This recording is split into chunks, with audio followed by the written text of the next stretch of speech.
Today, we're breaking down Dale Carnegie's classic on human relations. Let's dive right in.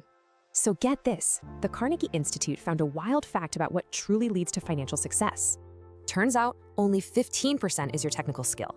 The other 85%, it's all about people skills. Rockefeller himself said he'd pay more for that one ability than any other. So how do you get it? Well, Carnegie's book offers a solution, and it's a totally radical shift in thinking. Here's the secret. Stop thinking about yourself and start genuinely thinking about the other person. His entire philosophy is built on 3 basic techniques. Let's get into the first one. This quote is from a notorious killer. It shows you something crucial. People almost never blame themselves. And if guys like Al Capone can justify their actions, what does that say about everyday people? You see, criticism is useless.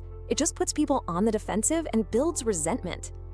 So, principle number 1 is simple. Don't criticize, condemn, or complain. Try to understand instead. Now for principle 2. It's the positive flip side, a secret that industrialist Charles Schwab prized most. The key word here is craving. It's not just a want, it's a deep, fundamental human need. But, and this is a big but, it has to be genuine. This isn't about cheap flattery. So the second rule, give honest, sincere appreciation. People will cherish those words forever. Okay, fine, but what if you actually need to get someone to do something? Carnegie had a great analogy. When you fish, you use worms, not the strawberries you love. Henry Ford knew this was the ultimate secret to success.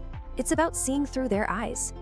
So before you persuade anyone, just pause and ask yourself, how can I make them want to do it?